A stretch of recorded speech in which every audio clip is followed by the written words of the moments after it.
Yeah, it's coming now, the rainy season, so we can already feel the humidity rising, and there has been some rain during the night already, so it's really coming. And I think it's not only the rain and the humidity and the heat and everything, but also the mosquitoes that are gonna attack when there's more humidity. Yeah, it will be a challenge because in Sierra Leone and Liberia, it's very rainy. It's very rainy already. It will be the next step, but it's also, it's the adventure. Welcome to the Seek Travel Ride podcast, where we share the stories and experiences of people who have undertaken amazing adventures by bike. Whether it's crossing state borders, mountain ranges, countries or continents, we want to share that spirit of adventuring on two wheels with our listeners.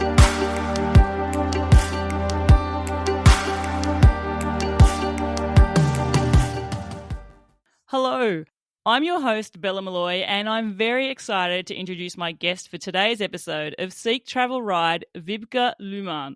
It was 2019 that Wiebke set out for her first long-distance adventure, which saw her travel from Bogota to Buenos Aires, over 7,000 kilometres through diverse landscapes in South America. She followed that journey up in 2022, setting off from Hamburg in Germany with the destination of the North Cape in Norway. 30 days to travel 3,500 kilometres. But this trip was far more than just a simple point-to-point challenge, and Wiebke documented this tour beautifully in a film titled On Her Own. This film gave some great insights into exactly what it was like to be on the road. And you could say that being on the road has turned into a way of life for Wiebke, and she certainly appears to be happiest when travelling in this manner, gear loaded up on her gravel bike, travelling to a new destination and learning more about our world in this mode of slow travel. Now Wiebke is on her longest tour yet. She set off from Freiburg on a trip that she estimates will take 15 months to reach her destination of Capetown. All up, this journey will span over 20,000 kilometres, and Wiebke has split it up into two distinct legs. The first, which she has now completed, saw her cycle across Europe to Tarifa. Since then, she's crossed over to Morocco for leg number 2, a 15,000 kilometre journey all along the west coast of Africa. It's an incredible adventure to undertake, and I'm speaking with Wiebke today while she is in Conakry, Guinea, having collected her visas for her onward travel through Sierra Leone, Liberia and the Ivory Coast.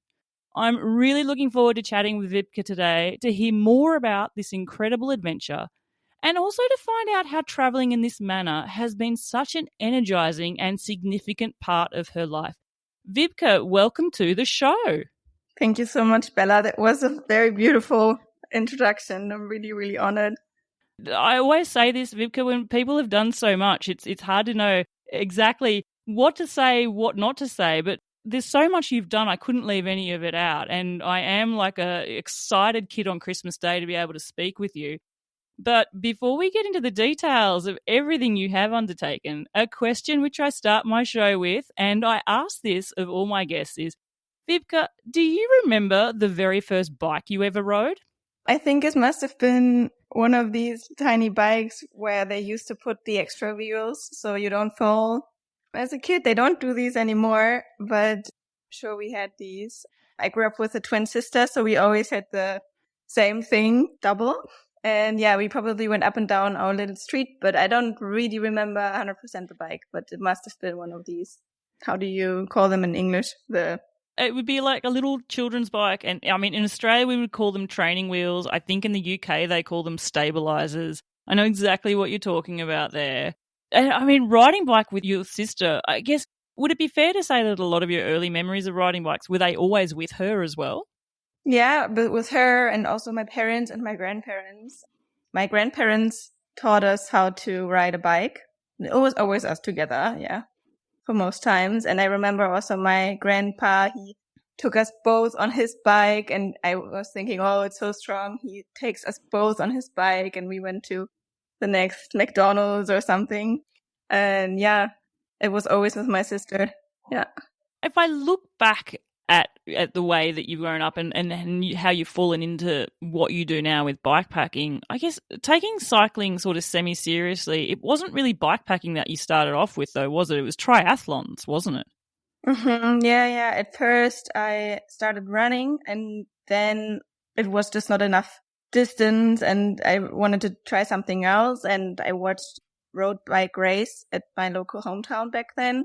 And I saw the first women on bikes, and it really struck me, and I really, really loved how they looked and how fun they seemed to have, like how much fun they seemed to have. And yeah, then I just had it clicked, and I was like, okay, I need a road bike.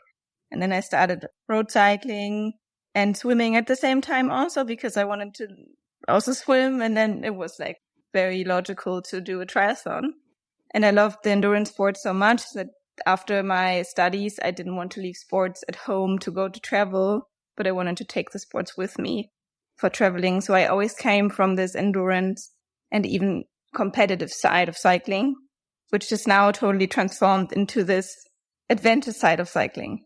That competitiveness, I feel, has sort of been left to the side. I'm not sure whether that's right for me to perceive that or not about you, Wiebke. I mean, it's not that you haven't undertaken long distance travel doing long distances in a day either. Like there's certainly that element, that endurance element that you speak about, but I feel like the adventure side of the sport has really taken over for you, hasn't it?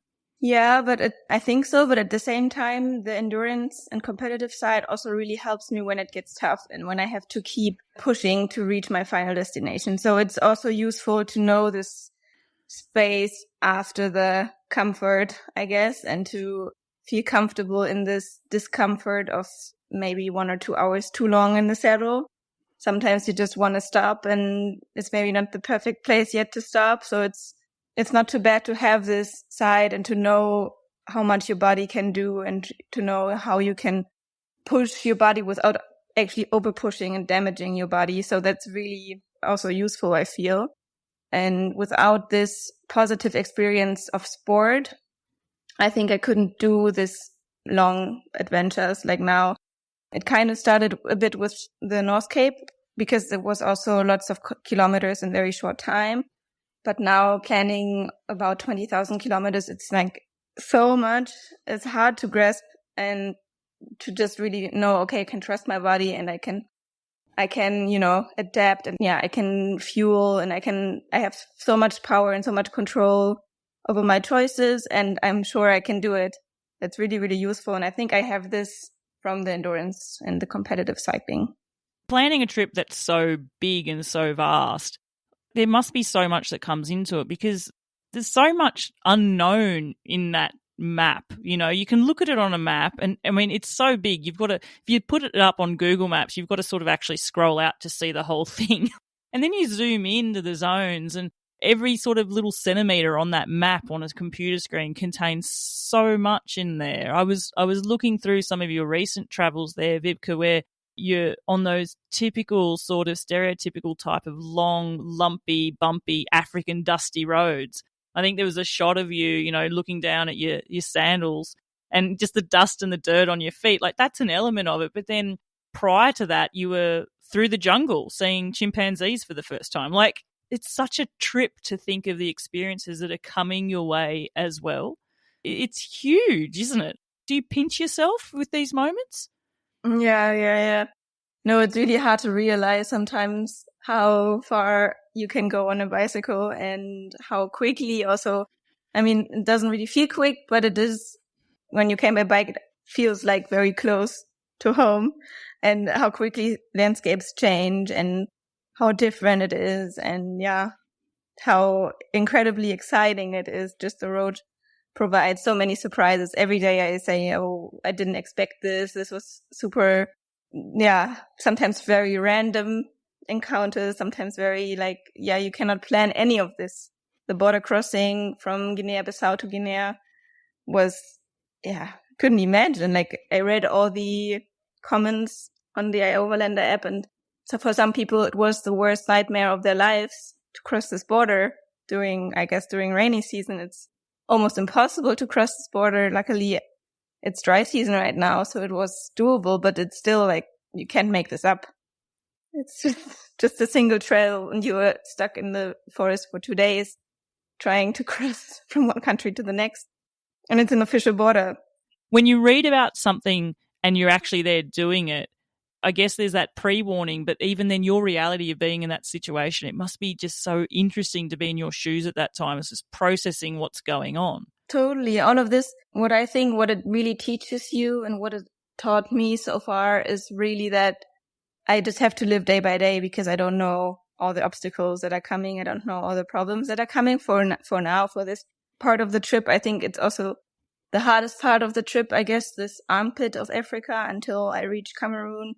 It will be quite challenging. And I think it's just always, every day I'm feeling well. Every day I don't have a food problem or a water problem or any other problem or pain or, every day that it goes well is perfect day. And I don't know what problem waits. So it's always coming really in the moment. That's so important. And also the beauty of it. Like I'm now in the capital, but a few days ago I was in the rainforest, and both experiences are really, really nice and really exotic and new for me.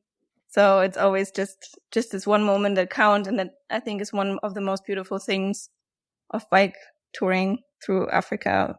Being in the moment to experience everything, because I feel like so much of what you're experiencing there, especially on tour, is just sort of really brand new. We often hear about the words culture shock, and I imagine from one country to the next, things would change with cultures as well.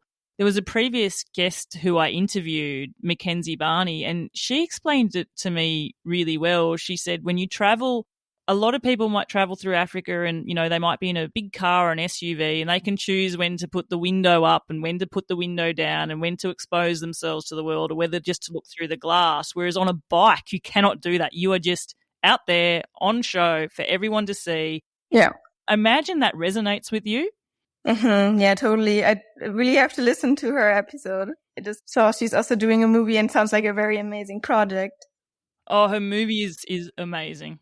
You saw it already? I have. And shout out to everyone. Hey, Mackenzie, she's just toured it through the US and she's about to bring it to New Zealand as well. And it's available for people to view online too. And it's pretty incredible. And Mackenzie, similar to yourself there, Wiebke, has traveled in all different parts of the world. I mentioned in my introduction, your first big trip was through South America. That's a huge, huge trip. Mm-hmm. Did you, when you set off from Bogota, really have an idea of just how big that type of journey would be for you? No, I had no idea.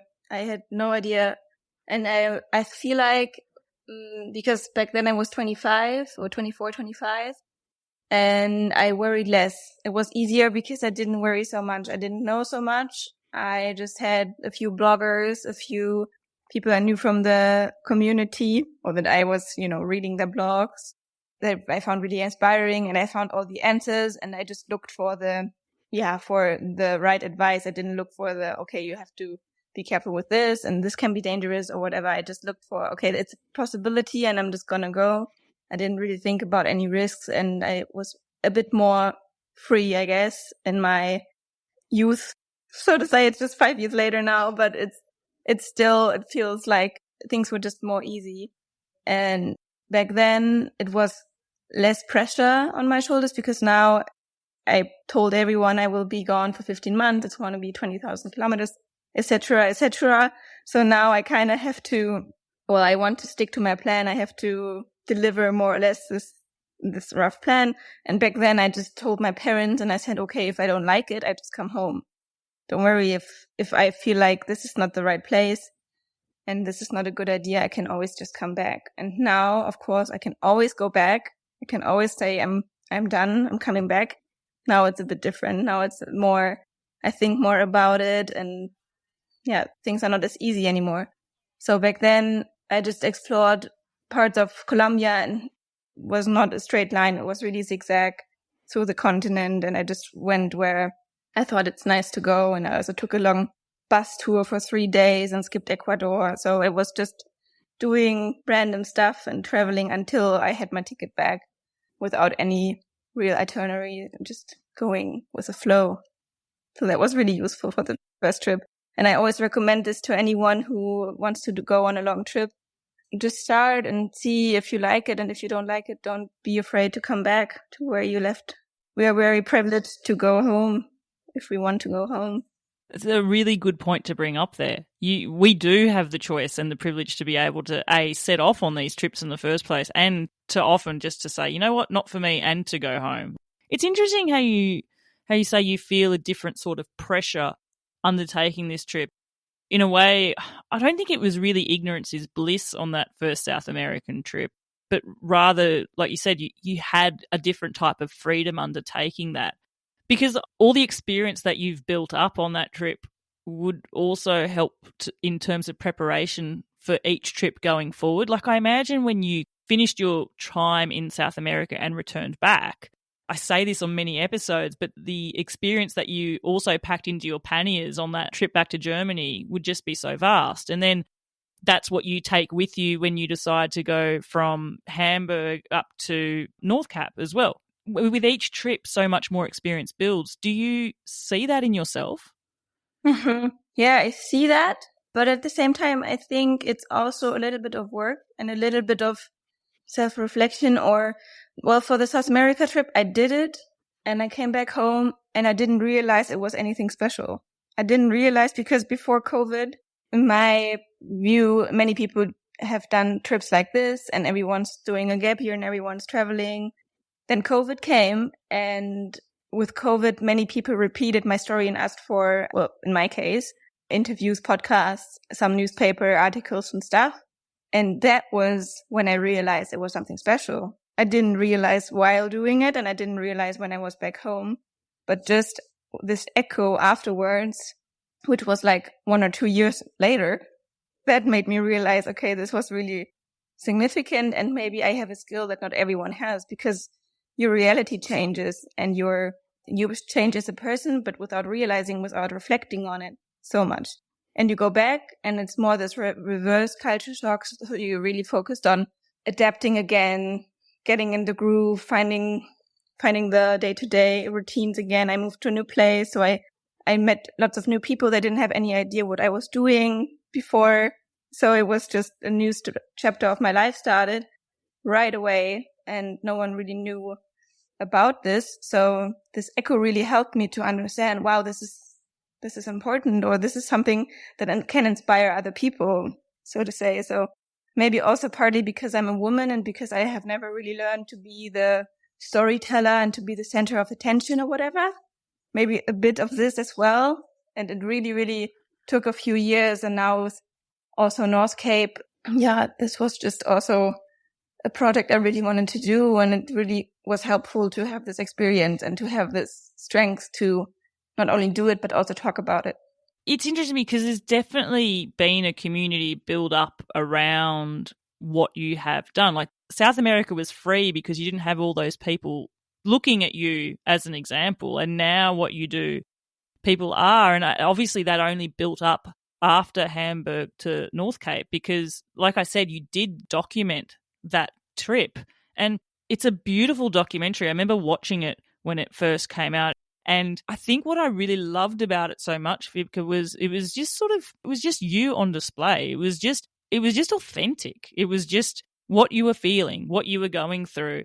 It was, down from the whole, I'm packing and I'm leaving to, you shouldering your bike down the apartment staircase and now you're setting off. And it's like, I don't even know which way I'm going out of the city. I'm just heading off now to, moments of self-reflection on a rainy day in a cabin, thinking about this or talking about, as a woman having to go through period pain while you're on a long distance trip or something like that. And that was something that I didn't think had really been captured in film before. What was the motivation to actually film your journey? Pretty much what you just said, that I was really missing this point of perspective. It was only mainly the cycling movies you see is about this great person who's undertaking lots of challenges and just struggles and then, like this hero trip. And I did the On Her Own documentary together with my best friend Fabi. And she's from the filmmaking and creative side, and she has nothing to do with cycling. And we are really connected on a emotional friendship level. And for her, it's never been about cycling. It's been about the freedom of just being yourself and doing stuff. It's a lot of similarities with cycling and creativity because you have to have a vision and then you you take all the steps to fulfill this vision. And so I was the cycling part and she was the creative part. And it was always clear for us that we wanted to make it emotional and more a little bit artsy, but most of all also authentic. And yeah, we didn't see any other project like this and any other documentary like this. So, and for me, the Norway project was actually also a test for this, because when I was going to Norway, I already had the idea to cycle through Africa. And we want to make a big movie now. And this was just our test to see how it's perceived and how the reactions are. But nevertheless, it stands for itself. And it's great we did it, because now for the two of us, we have something that no one can take away from us. And a cycling trip, no one can ever take away from you. It's beautiful, but you forget. We forget. I forget so quickly. Like South America, just so many memories are already gone, because I don't have any film, any material. And the Norway trip is so present still. And I feel so privileged and happy to have this piece of movie that I can always look back to. So there are lots of different motives to do this. I was thinking that when I was researching, because South America you do have some photos of, but I guess the difference between that and your Norway trip is that in Norway, because the film, it's like a vocal travel journal, isn't it? Like it is it's a raw take you into what you were thinking on that particular day type of moment. Mm-hmm. Yeah, it's the whole story. It's really, we just tell the story, and it's very nice to follow along and to get a glimpse of what it's like. And for South America, it's hard to tell a story now, looking back. Your twin sister actually joined you for a little bit of time in South America too, didn't she? Yeah, she did. She wanted to come for a little hiking expedition. She wanted to collect data for her master thesis. She studied social work and she wanted to interview social workers in Peru. And I could convince her to leave the hiking boots in Lima and change to a bike. And then we went from Lima to Bolivia to the Titicaca Lake and did the interviews for her on the way with the bike. It was really, really cool. It was a really cool experience. Does she do any riding now? Like, has she joined you on any of your other adventures? Yeah, she came to Portugal as well for 5 days now on this trip, which was also really nice just before Christmas.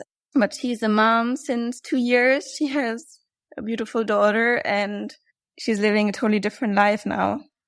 And just to take 5 days off is really, really a lot already. And maybe she can come again for Christmas, or I will probably go home for Christmas. We don't know yet. But yeah, it's really beautiful to have her join.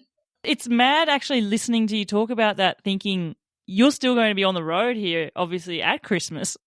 You started this in 2023 and the finish of this trip will it be early 2025? It will be Christmas. I wanted to be home for Christmas, but now that family members are saying, oh no, we want to meet you for Christmas. Christmas in Germany is too cold. I don't know if it's going to be home for Christmas or on the road with my family for Christmas, but I want to finish in December. And just for context, everyone, in terms of when this episode goes out, I'm speaking to Wiebke right now. As I said, she is in Conakry in Guinea. There's still quite a lot of this journey to come ahead for you. I do want to quickly go back to that trip to North Cape, though, because I felt when I watched the film, there were moments there where you're reflecting on your why and your purpose to do this as well. Do you ever reflect back on that and wonder, were there moments where you were considering, you know what, I don't want to do this anymore? Like you mentioned you feel pressure to have to see this trip out more so than you would have done in South America. What about in Norway then? Did you feel that pressure on your shoulders from then? No, I mean, there is maybe a little bit of pressure when you have a set goal, but at the same time, it's beautiful to have a goal and to reach this point, the North Cape or here, Capetown. It's also, I think, a really nice way of traveling, because in South America, I didn't have a fixed goal. I was just booking my flight from the next possible airport, and I didn't really have an end mark. So I also think it's nice to have an end. And for me, like these mental struggles, I think that you mentioned, and when you feel like, oh, it's not going as good as I expected, or I'm not doing the progress I planned to do or whatever. I think it's just always really important to, don't overdo it and take the rest if you need to. So for me, it's always more beautiful to keep moving at least a little bit than to just stay in my tent all day. So also Norway, even when it was raining a lot, I always thought, it's so much better on my bike than just in my tent during a rainy day. So even if I just make 60K instead of 120K, still amazing progress because of all this rain or because, I'm just struggling right now. So, and every little progress makes me very, very happy and content to just be out there, and you see many new things and you meet people in the supermarkets and just, have a brief little encounter that then just makes you move forward again. Those brief human interactions when you're on a solo tour as well would be pretty uplifting. Something I noticed actually, Wiebke, is when you were traveling there through West Africa, you rightly mentioned that there's only one road that comes through this section, which means you get to travel. All the cycle tourers are taking the same route in some areas. There has been sections of your trip where you are traveling with others as well. How has that been to be touring with other bike tourers for sections of your journey as opposed to on your own? Yeah, it's really, really nice to meet others. I always say I'm not traveling solo because I want to be alone, but I travel solo to make fewer compromises. So when I meet others and it's just the right speed and we all go in the same direction, it really adds to my trip. And really, I'm a really social person, so I really enjoy exchanging with others and learning from others. Everyone has different bikes, different setups, different experiences, different trips, different backgrounds. So it's super, super interesting. And I feel like, especially traveling through the Sahara, Mauritania, all the way until here, the last 3,000 kilometers, I guess, I learned more from my fellow travelers than from locals because it's just harder to interact with locals if you don't speak the local language. And it's been a really, really enriching experience with these fellow travelers. And it's really nice. I feel like I'm the in-between. I'm a solo traveler who's not really often solo. So I don't know if there is a category yet, but I feel like we have to open one because also South America was solo, but that was just 2 weeks solo of this trip. Yeah, whereas with Norway, that was a solo journey, really. Yeah. Was it unexpected for you that you would meet all these bike travelers and be traveling in like a bike traveling caravan, so to speak? I was hoping I would meet others because it's a bit like the Panamericana, where people who are traveling through West Africa, they all take more or less the same route as well. So I was hoping for it, and I didn't expect it to happen in the Sahara like it did, and I didn't expect it to be such a good match and such an easy encounter, because in South America I also met many people who I didn't end up traveling with. Yeah, right now I'm with a French cyclist, Julia, and it's going also like really well, and he changed his plan, and we have 2,000 kilometers more to go together, so that's a huge part of the trip. And I'm really, really lucky, but I didn't plan on it. Sometimes now I think when you're traveling with someone, it's of course more comfortable and you think, oh gosh, like how could it possibly, like how would I have managed by myself? And it's, I will not know until I'm back by myself and I find out how it really is. But to be honest, for this part of the trip, it's been really, really good. And I think it's hard as it is. It's hard. So to share this experience with someone is quite lucky and quite good. And I always, when people are in between and people don't know if they should set off by themselves, I always encourage them to do so and to be open for what's to come on the road. Because, in Europe it's more difficult, but on these very long trips through continents, over continents, it's very likely you meet someone, I would say. To allow yourself the spontaneity of meeting people, there's so many of my guests, Wiebke, especially those who travel solo, they're comfortable traveling with themselves. They're comfortable in their own company, so to speak. So that's not a problem for them. Being alone's not a problem for them. But the one thing that all of them really miss is sharing moments and sharing memories with people and being able to have an experience that they can share with others. So it might be an amazing vista, it might be an amazing interaction, but to have that on your own, it's great. But that's when they feel lonely, is sometimes when they've had something like that and they want to share it, but there's no one to share it with. I imagine you probably understand that concept as well. Mm-hmm. Yeah, totally. But for me, it's the same. It's a bit like this endurance sports. Like, I know my body, I know I can push. And from solo travel, I know I can be by myself. I know I can be on my own, and it's fine. But at the same time, I appreciate when I can share a moment with someone and when I'm not by myself. But yeah, moments pass by more quickly and you don't take the time to really enjoy, or I don't take the time to really, really enjoy and just sit down and have another coffee in the morning because it's a beautiful camp spot. I would rather be like, okay, what's next? I have to keep moving because moving is safety, and if you stay on the bike, nothing can happen kind of mentality. So yeah, I know both. It's nice, and it's nice to have this balance, and it's nice to be able to always make a choice and to switch and to see and to share is beautiful. You mentioned that you did the Norway trip with the Africa trip always in mind, like the idea for Africa potentially came before Norway. I would love to know what sparked the idea for cycling from Germany to Cape Town. Yeah, to be 100% honest with you, the idea to cycle through Africa was not only my idea, it was with someone else. There was always this longing or this kind of idea, this fantasy that I one day would go back to this life on the road after South America. I really wanted to be back in this cycle touring community and really leave everything behind and go for a long, long trip. But I didn't really know where. I always knew, okay, Africa is a great adventure. It sounds really, really interesting, and it's possible along the West Coast. Yeah, and then I met someone and we had this plan to go together, but it didn't work out. And then I was quite heartbroken and quite stuck at the same time. But I thought, okay, if I don't do it now, it will not get easier. It's not easier in my 40s or 50s to travel through Africa, so might as well just go by myself. It was quite easy to pick Cape Town as my destination because after North Cape, it makes a lot of sense to connect North Cape with the South Cape. And it's nice because it's all along the Atlantic coast.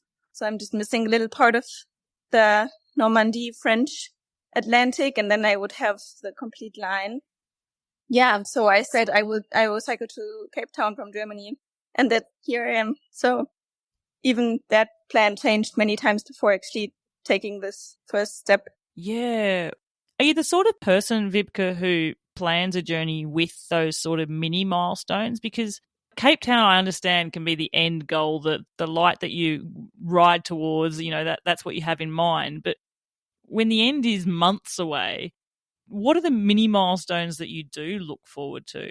And do you do that mentally in your mind? For this trip, yeah, it's definitely the first chapter was Europe. Then the second chapter was the Sahara, the end of the Sahara. And now the chapter is pretty much Senegal to Ivory Coast. So until Abidjan, to the capital, where, yeah, I think I will have halfway of this trip and also a big portion of the West Africa, off-road experience, so to say. And it's my birthday in May, so I will have a big break and chill and get my strength back, and a friend visiting me to then continue until I reach Angola, and then it's just like finish line kind of racing down probably. I will see. So yeah, there are always little tiny steps, but also every next visa, every visit at the embassy, every next step. It's so many tiny steps right now. It's just, almost every day there's something. Oh my gosh, there must be so much that goes into trying to keep on top of stuff like that as well. I mentioned in my intro, you're in Guinea at the moment, but you've just recently picked up not one but 3 visas because the borders come very quickly. And you actually could have chosen to skip out on some of the countries as well. You could have made it easier for yourself and not had to do those border crossings. But is it curiosity more so that it's made you want to actually not take the easy road, so to speak, from that perspective? Yeah, but also, to be honest, I don't know what's the easy road, because traveling inland is also not so easy. So the coast has also advantages. There's more air, more wind from the coast, so it's a bit cooler. It's maybe less traveled, less touristy. So people are, not so used to tourists, which is always nice because it's just a different way of interacting. And yeah, I think I will not come back soon. So it's nice to just really take the step into these countries and just see. And I really like small countries. And Guinea-Bissau was a very, very, very good experience. To be honest, liked it a little bit better than Guinea. Guinea is a lot bigger. It's half the size of France, I believe. It's quite a bigger country for these small countries along the coast. And yeah, I think it's just a good way to explore. And it's distance-wise more or less the same, actually. You mentioned that you're not in rainy season now, but I imagine like the heat and humidity is what I'm picturing where you are. It must be immense. Would I be correct to be thinking that? Yeah, it's coming now, the rainy season, so we can already feel the humidity rising, and there has been some rain during the night already, so it's really coming. And I think it's not only the rain and the humidity and the heat and everything, but also the mosquitoes that are gonna attack when there's more humidity. Yes, it will be a challenge because in Sierra Leone and Liberia, it's very rainy. It's very rainy already. It will be the next step, but it's also, yeah, it's the adventure. I think it's totally worth it still. It's not the easy way, and I have planned so that I have enough time, so I don't have to do the same distance that I did in Europe. It's just a very slow travel. I think it would nearly be impossible to try to travel very fast through the areas that you're going. Like the terrain just wouldn't allow for it, especially with wet season coming. Like the roads, I can just imagine you must be preparing yourself for some mud sections, no doubt. Yeah. Because that is something that you have had to consider and do differently to your previous tours. Like you are traveling fairly hefty with a load there in terms of equipment and spares as well, aren't you? It's not like a saddlebag and minimal as much as possible. Like you do have spare bicycle equipment with you as well, don't you? Yeah, I have more spares, cassette, spokes, tires. I will even carry another rack. I hope it's going to arrive in Conakry. Still waiting on some parts, but mainly it's because of my camera. I have a big Sony camera and a laptop, which I will be leaving in Conakry. And a friend from Belgium is going to take it home, which is amazing. And it will save me 5 kilos. But it's really, yeah, the loads are just different. You cannot travel with the minimal equipment, I believe, at least for me. Also, I carry around 5 liters of water at night, or maybe 7. Because when you're wild camping, you have to have a little shower and a little extra water, because it's no fun if you also have to save water. And just to travel as comfortable as possible, I think it's nice to have some extra spares and everything you need, and more than enough snacks and more than enough of everything, really, because you never know when the next stop is coming. No. Have you actually had a situation yet where you have run out of food or water, or gone close to running out? No, luckily, so far, so good.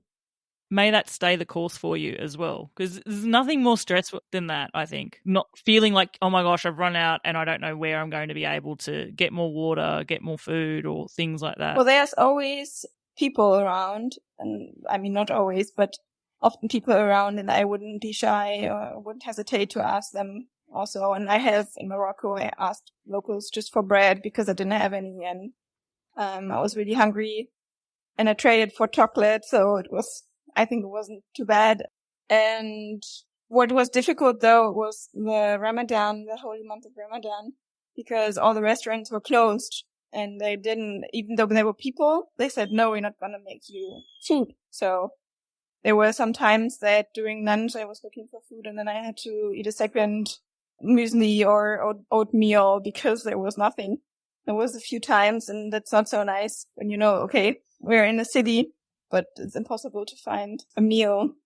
In terms of food, how has that journey been for you? Because I feel with these trips, there's the visual journey and the sensual journey and the cultural experience. And a lot of part of that, I feel, is learning about an area's food as well. So what's the food journey been like for you there? Yeah, it's super interesting to see the food change through the countries. And it's quite a long coast. It's often not a fish. And we had a very interesting mango sauce with whole mangoes inside the sauce, and they make it with these red palm oil grease. And then they put also crabs and fish inside, and it's like mango mixed with fish. It was really, really distinct, really something special. And I enjoy it, but it's really difficult if you're very hungry and you need to eat a lot. And then you just have this fishy sauce. Can be a little bit challenging. So it's nice to carry pasta. There's pasta and bread, luckily still available everywhere. So yeah, to be honest, I eat a lot of the Western kind of foods, but I try to have a little taste. But on the long run, I think I will not totally adapt to it's also very spicy. So it's nice. It's a nice experience, and it's cool that we can have the taste. It was something that I'd read, actually. I think you might have done like a Q&A on your Instagram, and someone had asked you this question about, what are you scared of with Africa and stuff. And I think one of your answers was you take it as a given that you're going to get food poisoning, that you might get malaria or something. So you're not sort of scared about that. You're more aware of it and feeling it. Now, you did get food poisoning almost straight away in Africa, didn't you? Obviously, that wasn't a pleasant experience for you, but how was it? Mentally, you're thinking this could happen, but when it does happen and you are touring and you're very sick, what's that like to go through? Well, luckily it was just in Morocco where I was sick for one night and I recovered pretty quickly, and I was in a nice place. So I always try to find a nice place to rest. I think it's difficult if you're just in the wild by yourself without any water or without any, little comfort. But so far, so good, actually. It's very unpleasant, but it will pass. So that's good to know. And so far, for the last 3 months, I think I've been fine. So not as bad as I expected. And also with other infections or malaria, it can happen. And then you just have to, seek for help and go to the doctor and get the right medicine, because often our medicine is not made for it. So if you really have something, it's better to ask local doctors for the help.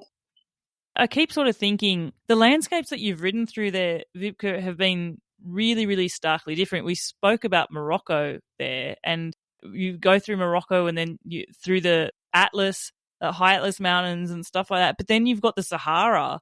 I'm trying to think exactly where you were, but you had the experience of riding through the sandstorm. Yeah.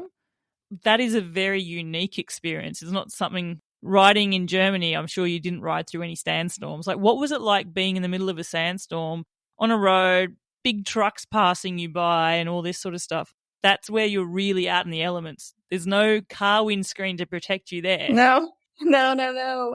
Yeah, it's like one of these moments where you realize how strong you are and that you can do it, and that you have a amazing body which takes you through this. It wasn't all that bad. I mean, I didn't suffer. I was a bit unsure at first, and I felt a bit insecure, but my bike is so heavy that even the trucks didn't push me off the road. I mean, it can happen. It happened to another friend that I met in the Sahara, but if you really focus the whole time, and it wasn't as bad, so I could keep cycling, and luckily the wind was mostly in my favor, so mostly tailwinds. Oh my gosh, that never happened. Yeah, it's a good experience in the end. Looking back, you're like, wow, I made it through the Sahara. And I think the season, February, March, for the Sahara, cycling north to south is ideal. Was that planned in terms of timing from when you set off? And have you had a rough plan in terms of factoring in the seasons? Has that formed part of your planning for this journey? Yeah, it's exactly setting off in October. So you be home for Christmas and you are cycling through Europe. It's not too cold yet. And then you can take the tailwind through the Sahara, and then you have the dry season until April, March. At some point, you cannot avoid the rainy season because it's so different in the areas, and it's just so long. So you will have it at some point. But yeah, it was planned.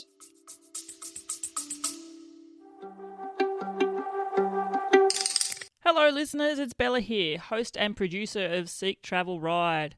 Many of you have recently gotten in touch with me to find out how you might be able to support the show. I am an independent podcaster, which pretty much means I sort of do everything. I research my guests, I interview them, I put their audio together and I do an edit of that, and then obviously I release the episodes and market them as well. It's been a great experience now for just over a year, and we have 60 episodes in the bag as well.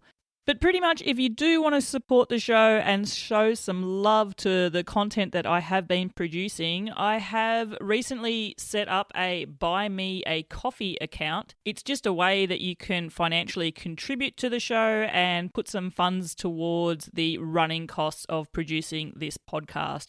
I'm very proud to be an independent podcaster, and whilst it does mean there's a lot of work on this show at my end, it's an absolute joy to bring it to you at your end. I have included a link in the show notes to my Buy Me a Coffee account there, so if you want to support the show, just click on that link. Once again, thank you all so much for your support. Now let's get back to the episode. What's it been like then, having to go through these details, like planning a route but then finding yourself in a location? You spoke earlier about, the border crossing that you'd researched and then you were there, but what was it like just traveling in these areas? The first time riding through, the sort of jungle rainforest area, like what has that been like for you? From knowing that this was coming to actually being in the moment, has perception and reality married up there? Yeah, I think my fantasy would never be good enough to capture the reality. I don't know if this makes sense, but you cannot imagine until you're there. I feel like it's impossible to picture it before you're actually there. I mean, I've been to a rainforest in Australia, and I've been on very remote areas in the Andes, and I've seen similar places, but nothing really compares to the actual moment.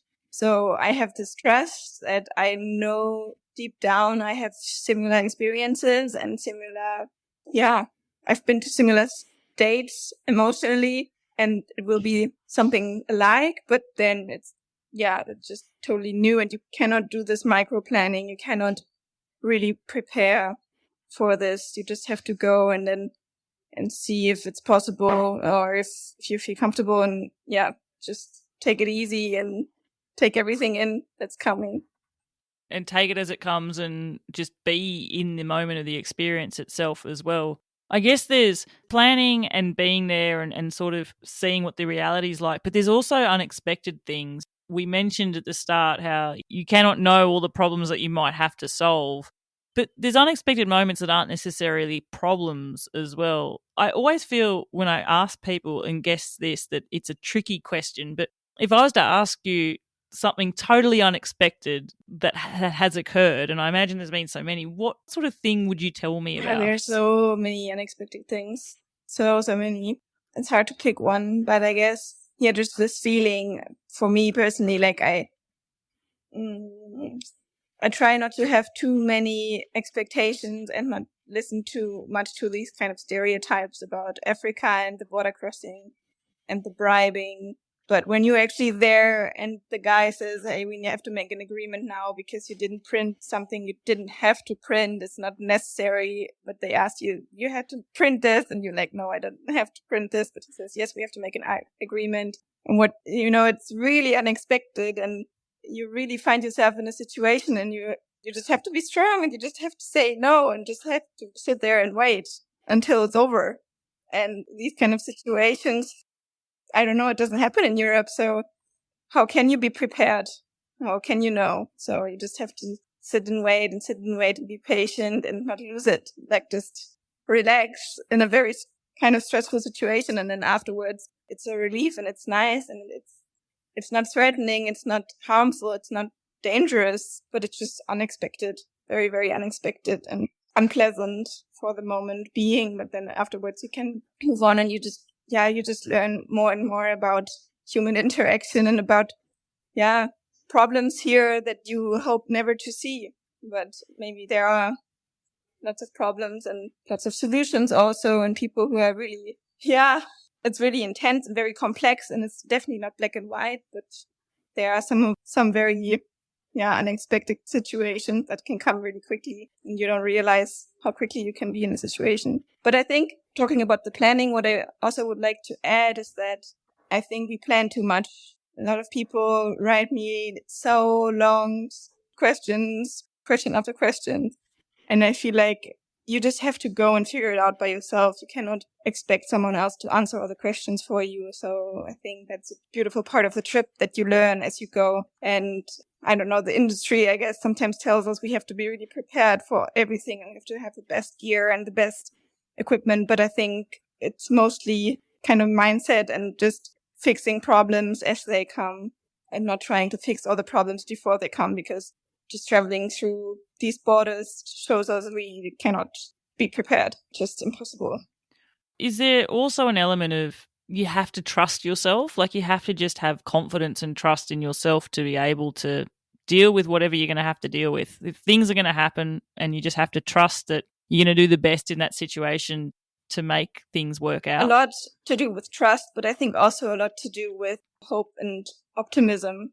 You have to be very optimistic that when you get to a place, people will be nice to you and things will work out and you will feel comfortable. I think it's really about always not losing this hope that you will encounter again someone nice, and also let go and kind of forgive and forget if something didn't go as well, because some things will not maybe go so well, but it's part of the journey. And I think it's like this 1% that maybe doesn't go well, but you really, we just repeat these bad stories, but most of the stories are really wonderful and beautiful. So just always focus on the good. I think that's also really important. And then you build this trust.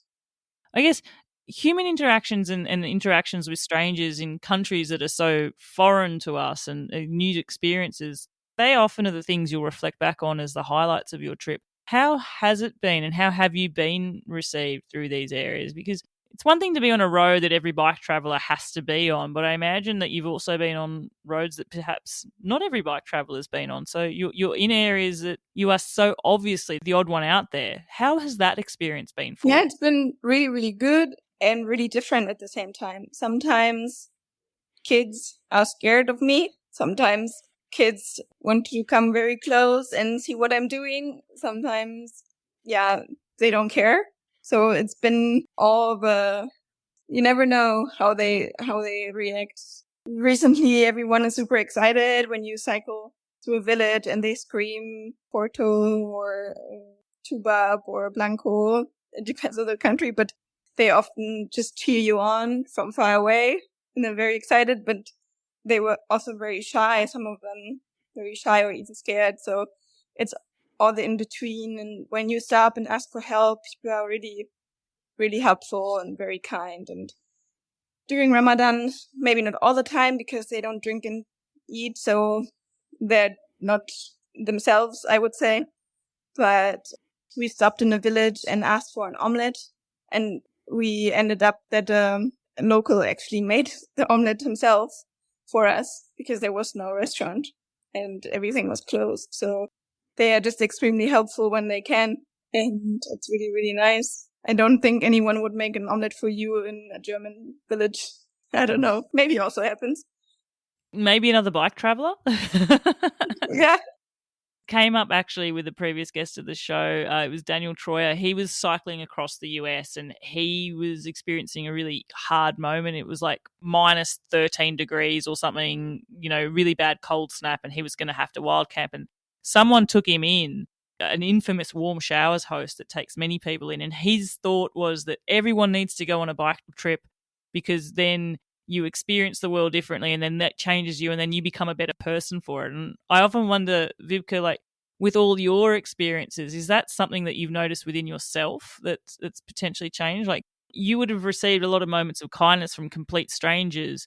The impact that has on you, is that something that you've noticed as well? Yeah, I totally agree. I think so. I think it's kind of partly also what kind of person you already are, because if you learn to accept help, because that's also a part of it, because some people are just traveling by themselves without accepting any help and without ever asking for help. I think for me, it was a really good transformation to ask for help and to accept help and to be thankful and to just, genuinely interact like this. And of course, I'm more open to give back as well. And it's not this zero sum game, but it's more, the more we give, the more we get. So it's just better. It's just more, it's really beautiful. And it's kind of who you are already as a person, I think also, because I always like to give and I always like to share. As a twin, I always shared everything, so it's very interesting. But I agree, everyone should go on a backpacking trip. Sounds great. It might solve a lot of our world problems, wouldn't it? If we had our eyes opened up in a different way, exploring the world on two wheels that way. I wonder, like you were speaking there about, being a twin and always sharing. What about being away from your family? Like, I know in this world we are connected with technology. We, in many times, although I imagine there are many areas where you're in remote areas where you are disconnected, even if you want to be. There's no service. But from a physical separation point of view, on a journey this long, apart from small interactions along the way where your families come to you, how do you deal with that side of a long distance trip? Like, is homesickness something that you have had to wrestle with? Yeah, just recently I felt a little bit homesick for the first time after 6 months on the road. But I always say, and I feel like this way very strongly, that thanks to my family and thanks to the strong connection, especially to my twin, I have this power to go alone and I have this power to go far away from home because I know they are there. And I've always felt super connected to my twin. I did a foreign exchange year when I was 16 in the US, and I was gone for 10 months, and I was very homesick when I was there, and it was really, really tough. But the relationship with my twin was ever so strong during this time because she was really supporting me mentally, and I really felt connection. And I think this is the reason why I can venture off, still feel connected, and also I can this connection I have with them helps me to build connection with other people because I know what connection feels like. And I know that it's good to connect and it's good to go out of your comfort zone, take a step towards people and trust people and build a relation, even though sometimes it's very brief. It's still something that I really need. It's kind of like my soul food. So if I don't have connection, that was my biggest fear for Africa, that I would not have connection to the people here and feel disconnected.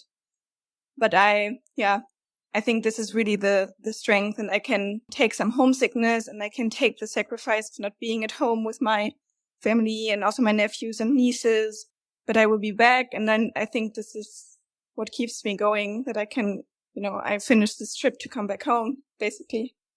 I often think sometimes with these journeys, especially ones that test us physically, like we were talking about the elements of a sandstorm or, 45 degrees heat through the Sahara, you've got the rainy season coming up. The elements are physically draining. That can often be where the mind takes over, and you were talking about the endurance and the competitiveness helps you to sustain, to keep pushing forward, to keep finding your momentum there. But I guess that deep connection that you have for your family, you've turned that into a strength point for yourself. You do have strong support, you do have a strong family, and that's something that helps push you as well. Yeah.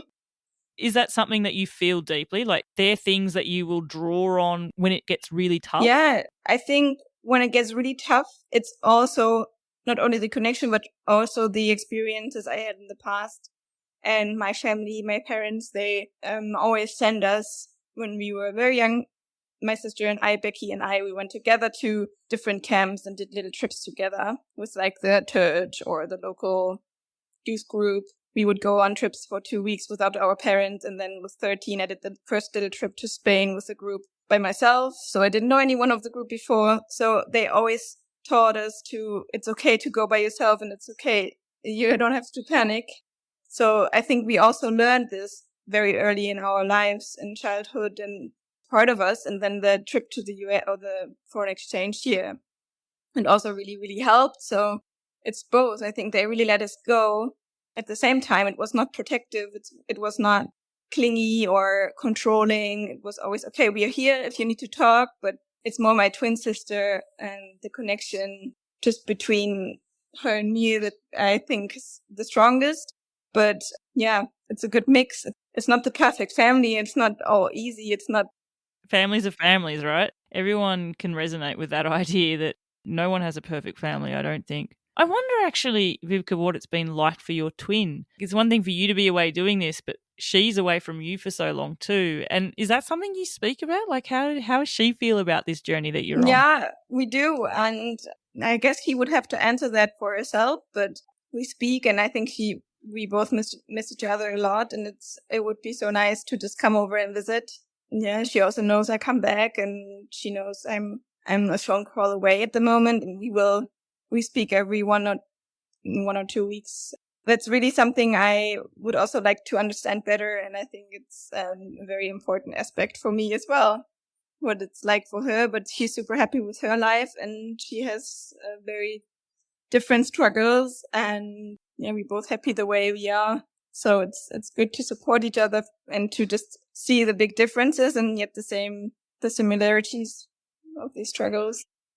I want to go back a little bit and change it tact in terms of your actual journey at the moment. And we've talked a lot about this journey and traveling and the elements and pedaling through and stuff.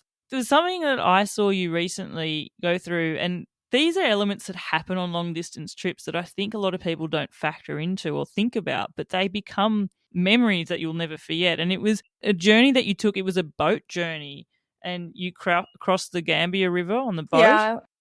I saw photos and possibly some video of that and read your notes on it, and I just thought, wow, I want to learn more about what that experience was like, because that looked sort of very unique. Yeah.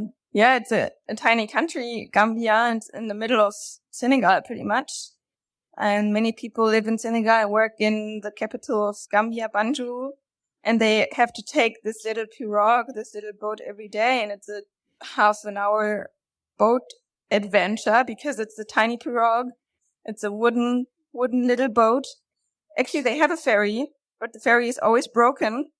And I heard the ferry is also not very comfortable like we would imagine. So the pirogue cannot go on the shore. So you have to be carried. They carry everything and everyone onto this boat. So you sit on someone's shoulders. They are neck deep inside the water, and so that you don't have to do. Yeah. So they carry people inside the pirogue, and just the guy in front of me, he got dropped in the water because of the strong waves, and the guy couldn't put him in the boat. So it's public transport. It's just very, very different. And yeah, they carried our bikes and us, and luckily everything was safe, and the stuff in the bags was kept waterproof, and I was fine. But just imagining doing this every day just to get to work, it's crazy. Just the journey to it is a journey in itself. Yeah. Like, couldn't imagine having to be on someone's shoulders and they're walking in like neck deep water like that. Imagine if that was your job. Yeah. They were fighting for us. Like, they were really, it's a good job to be a carrier there, I guess. They were really fighting over their customers, and that was the most bizarre part, because there's no system, there's no line, there's no, you just go, you have to make the price with them, and then they take you, and then of course they ask again for money when you're inside the boat. So it's like, it was really stressful. This whole, you have to pick the boat, you have to pick the carrier, you have to make sure nothing gets dropped in the water. Yeah, it was crazy. Also very unexpected. I didn't know. I just planned the route, and I didn't know that this was going to come. Because, yeah, these are like the little small decisions that pile up in the unexpected scenarios that you can't do anything but just you have to deal with it, don't you? And other things that are tough to deal with would be certain roads that you would have had to cycle already. Like, I'm sure you've had some pretty not ideal conditions, or have you had difficult, tricky terrain that you've to traverse on your bike there, and has had that left you moments of pause? Yeah, it's been quite technical over the last quarter that I mentioned. It was like kind of single tray, very rocky, very steep parts of the road, but not too bad. I've done some passes in the Alps that are worse, but yeah, you just function, you just go through it, you just keep pushing without thinking too much, and just trying not to get too overwhelmed, and just trying to go with the flow. It's just like riding here in the traffic. You just have to do it. You just have to adapt and go how they go. The most scary part recently was sitting on a motor taxi going through the city without a helmet on, because they really drive like crazy. They go on the other side of the road, and then there are cars coming on both ways, and it's incredible. That was more scary than cycling for myself. Sorry, I'm just putting myself in that. Between the Liberia embassy and Ivory Coast embassy, it's 15 kilometers. So it's long, and you take the motor taxis. You have to. There's no other option. There are no normal taxis. Oh my gosh, so hectic. I wonder then, Vibke, there's times on your trip that would just be, you feel like life is 1,000 miles an hour with all these hectic things coming your way, right? Or unexpected things that you don't even know exist are happening. But what do you do on your journeys to give yourself that inner calm, that inner peace? And I'm not talking in that moment. I'm talking maybe at the end of the day or something. When you've been through something that big, do you have like a technique or a routine or something that helps to reset yourself, so to speak? Yeah, I think so. I didn't have this before, but on this trip, it's really my bedtime routine. Taking a little shower with my Biden, just washing everything off, brushing my teeth, flossing my teeth. It's like spa for me. Just taking some time for the basic hygienic things you do at night. It's so nice. I feel so clean. I feel so fresh, and then the temperatures drop and everything gets quiet around you and it's dark and you can just fall asleep like a baby. It's very, very refreshing.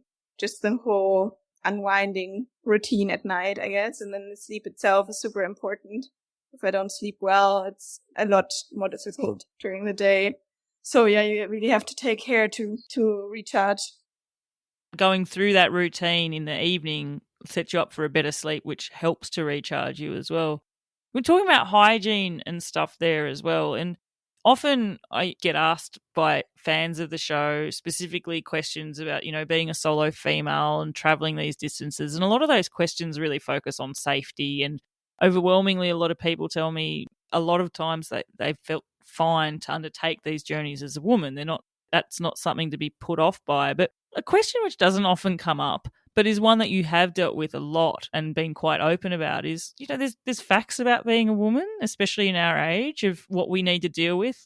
Generally every month we have a menstruation cycle. And I'm just sort of thinking, like, traveling on a bike with all this hectic stuff going on in the heat and stuff, you get your period. Like, what's the reality of that like traveling through here? Because I'm just sort of thinking, and guys of the show, we're just being factual here, this is what women have to deal with. Like, are you using like a cup? Do you use are you packing like 100 tampons with you? Like, how do you deal with like having a menstrual cycle on a journey like this? Yeah, I think I found my perfect setup for my period, and that's the cup together with some menstrual underwear.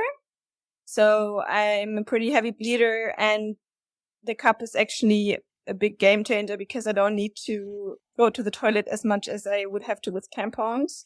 And it's also amazing because I don't need to buy anything, and it's easy to clean. You just boil it. I have a small stove, so I can just boil it when the period is over to make it clean again and pack it again. And during the night, I use additional menstrual underwear. So I also just need to wash them. So there's no waste. I don't have to resupply, and yeah, it's pretty easy. I'm actually always really happy when I check another period, like when it's over. But also I think the periods are very important. And I know that some women, because they're cycling so much and they have so much strain on their body and so much physical stress, they lose their periods. And I think it's very important to mention that it's not good for your health. So you should really try to embrace your period, as weird as it sounds, because it's our superpower and it belongs to us. So I feel very strong and powerful just after finishing or even during my period. I already start to feel a lot better. I can handle the heat better. I'm really, I feel like my body is just working a lot better on the first half of my cycle, and then the second half of my cycle, I'm more tired, I need more sleep. I'm not so well with the heat, but I know it will come back again. So it's, I think, very important to listen to your body, to understand your body, to be gentle with your body, and it's a very important aspect for me as a woman. So yeah, there are so many things we should talk about more, and I think that's definitely one.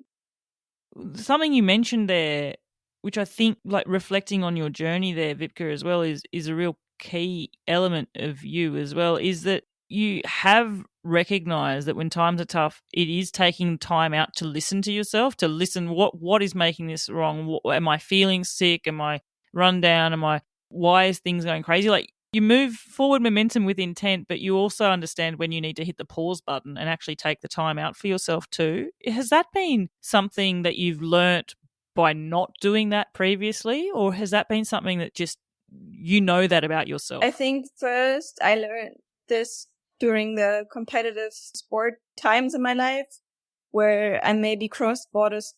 I pushed beyond my borders too often for too long.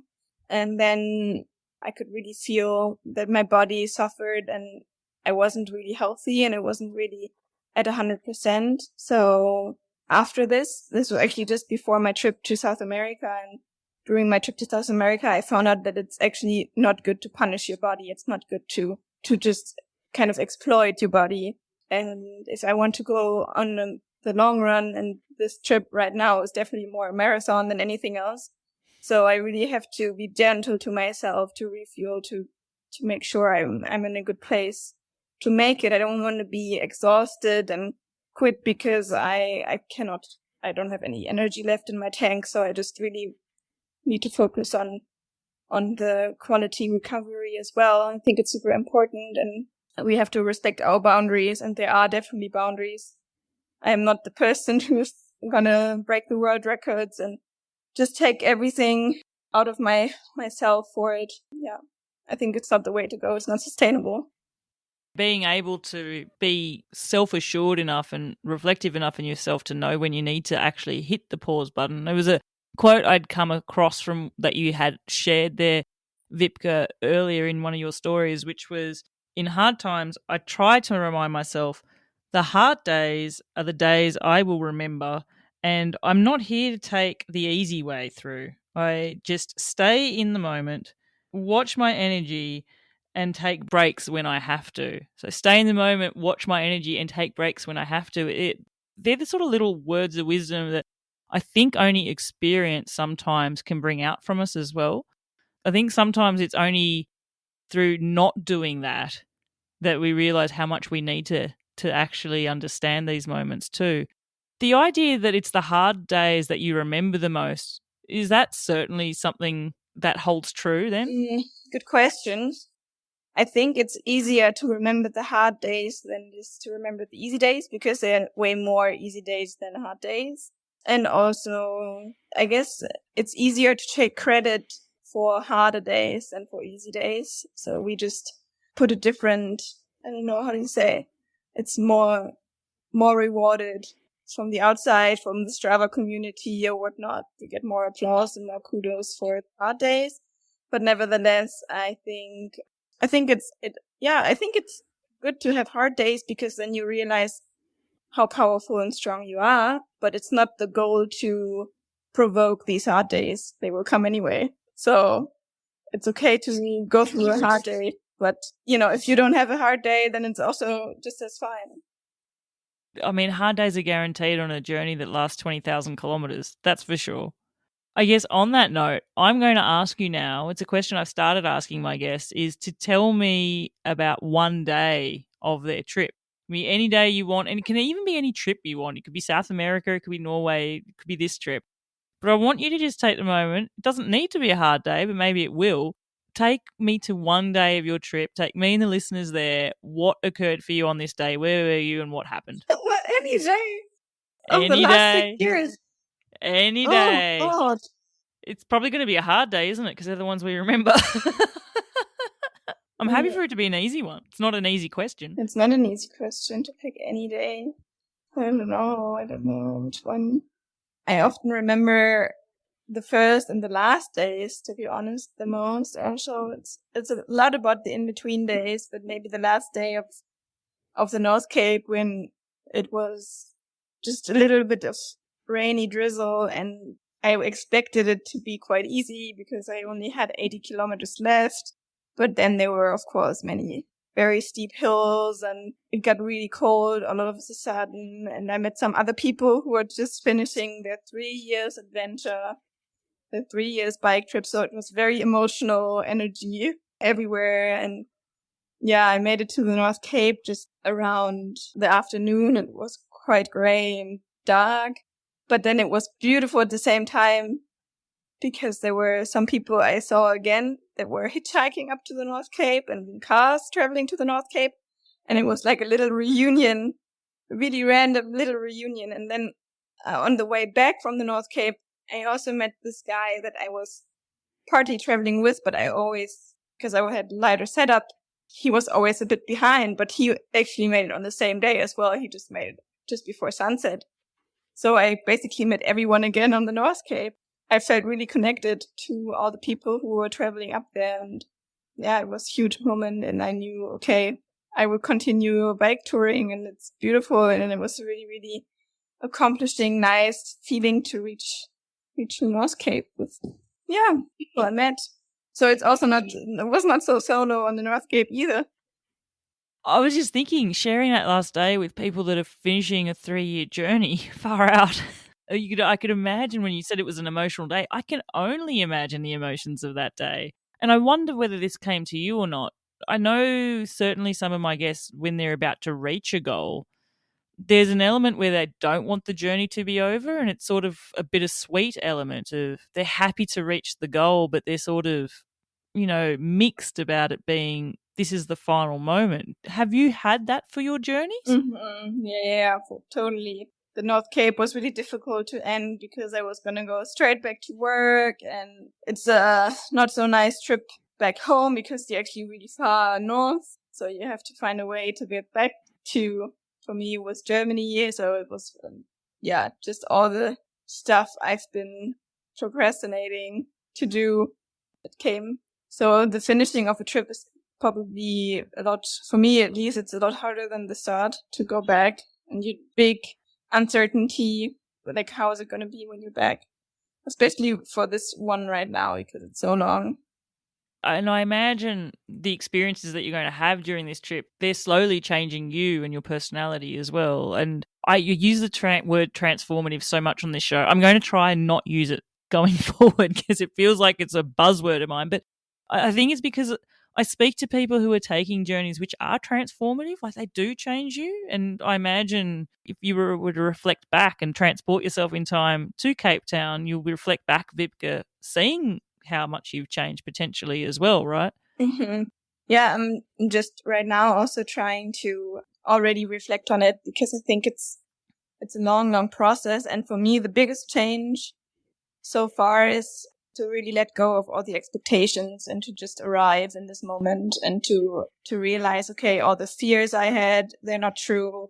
All the expectations, all the stereotypes in my head, just to try to deconstruct all of this is such a big part. It's really letting go of all the previously made ideas in your head. I think that's a very liberating and wholesome experience. And at the same time, I guess I still have lots of them because I'm just in the beginning, it feels like. Though it's almost halfway, but for the African part, it's still the beginning. Yeah. I think it's really, really, for me right now, the biggest transformation because I've been super impatient to finally make it to the sub-Saharan West African countries because people just told me so many things and people constantly are sharing their doubts and their fears with me. So it's just really, really good to, like also Steph said in the episode with her, that it's just so much about making your own evidence or collecting your own data. Kind of, I really like that idea. And that's the biggest change right now. And it's different. It's not like we think, but it's also not as easy as so it's like different. It's just the reality that's different from your fantasies or from your expectations before. Draw on your own evidence rather than the fear and preconceptions that other people have as well. Especially, I can only imagine, especially as a solo female traveling on this journey as well, Wiebke. I can only imagine the meaningful, welcoming advice you've been given by so many people about what you should or shouldn't be doing as well. But again, you are making your own evidence of what it's actually like there on the road. Wiebke, if people want to actually start following your journey and seeing your progress and seeing, what's ahead of you there, what's the best way for them to follow you? Yeah, it's mainly Instagram. So it's daily stories and updates on Instagram, but also Strava, because it's very easy to just upload the route. And most people want to see, I guess, the progress and the actual, like, where I am and what roads I'm taking. So I think Strava and Instagram are the best platforms. And then for everyone who's very patient and also, interested in a deeper insight, it will be a movie coming 2026. I'm super excited for that. I am. We talked earlier about, Mackenzie Barney and her film, Cycle the World. I was excited to see that, and I'm already super excited. I'd be the first fan in the waiting queue. Vivka, it'll be awesome. Honestly, it's just so lovely for me to be able to share time with you and to hear your perspective on this journey as well. It's one thing to see someone in a reel or see a story or a picture, but to actually be able to share some questions with you and share some deeper insights, it feels like a real gift to me. So I'm really appreciative of that as well. And I just cannot wait to watch this film, having watched your Norway film. It's awesome. Maybe we can meet up somewhere in Europe if you're back in the Pyrenees. Would be really cool. And it's also after a podcast like this, which is super inspiring for me as well to think about all these things and to have someone like you who's very deep into this topic. It's really, really also for me a very good experience. And I think it's so interesting, all the stories that you have and all the knowledge from all the people you talk to. So it would be so cool to also reverse all these questions. Open invite. Once you get to Cape Town, come to the Pyrenees. It'll be too hard for me not to put a microphone in front of your face, but just I'd love to spend some time with you. That would be awesome. I have to wrap this up. You are in Guinea, you're on a rest day, you've got things to do and places to be as well. But Vivka, there are 3 questions I ask all of my guests on this show to finish it up with. First one is, as a guest of the show, you now get to get a song of your choice added to this Seek Travel Ride playlist. It's a playlist that's been put together. Every guest has got a song, and it's the song that they have chosen to be the soundtrack to their adventures. What song do you choose, and what am I adding to the playlist that's going to represent you there, Vivka? I guess I have to go for Ziggy Albert, Letting Go. Oh, I don't think I know this song. Ziggy Albert is the artist, and Letting Go is the song. Mm-hmm. Will I obviously know this and go, oh, that song, or is it? Yeah, maybe you've heard it in a documentary about the North Cape. Okay, that's a good hint. All right, awesome. Well, you are there. Ziggy Albert, Letting Go. That is your song, Vivka, added to the Seek Travel Ride playlist. And listeners, that playlist is available for you to listen to on Spotify and Apple. If you're going for a long ride, put it up there. It's almost 3.5 hours long. Wow. It's so eclectic because everyone's music taste is so different. But for me, I know which guests have picked which song. So I get to go on their adventures every time I hear it, which is pretty cool. So I'll hear this song and I'll be thinking of you, Vivka. That's pretty cool for me. All right, final question. You one day are going to be able to choose that you can ride forever up a constant climb, or alternatively, you have to pedal into a constant headwind. Which one would you choose? Definitely the constant climb. I think it will get easier. See, I wonder if I reframe this question, if I was to tell you that this constant climb is going to be of a gradient of always, say, I don't know, 12 or 13%, would that change your mind? No. With the right gears, you can go very slow up that hill.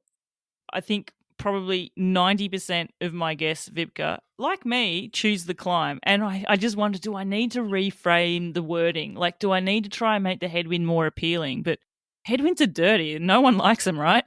No, they're noisy too. Yes.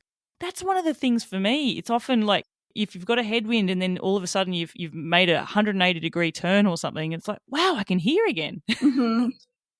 All right, final question for you, Vivka, and that is, you're given the choice. You're only going to be riding for 4 hours one day, but you have the choice and you can ride those 4 hours on your own or 4 hours with other people. Which one would you choose? On any day? Wow, that's impossible to choose.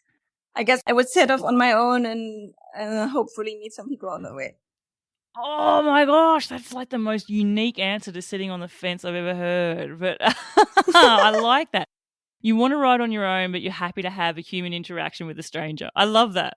Well, Wiebke Lühmann, it has been an absolute pleasure. I have really, really enjoyed being able to ask you some questions, digging deeper and getting some insights into your story and your experiences of all your vast travels. I wish you tailwinds and sweet descents through your journey there through Africa, and may the experiences that you have be unexpected but beautiful ones, and may you reflect back on your easy days and be just as proud of them as those hard ones. All up, it's a long-winded way to say thank you so, so much for sharing your stories and experiences here on the show for Seek Travel Ride. Thank you so much for all your beautiful questions. It was really, really good to talk to you, Bella.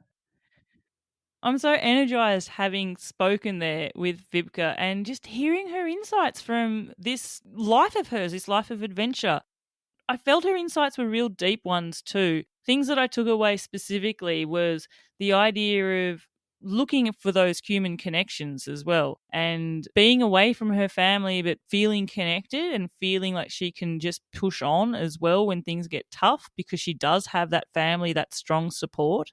But also that self-assuredness with herself to when things aren't going quite right and when she's not feeling it and she's not thinking it, to sort of hit the pause button, listen to her body, listen to her own self-talk, and just change things up a little bit, take the time to get things right for her.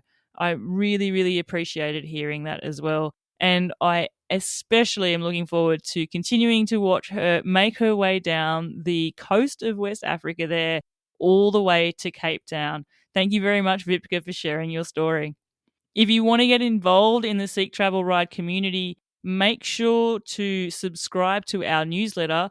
We release it every month to your inbox and just share a few more insights about what's going on for the podcast, who our upcoming guests are, and also what are the opportunities that you have as a listener to get involved with the show as well. So to sign up to the newsletter, just hit the link in the show notes and you will have Seek Travel Ride delivered straight to your inbox each month. Until the next episode, I'm Bella Malloy. Thanks for listening.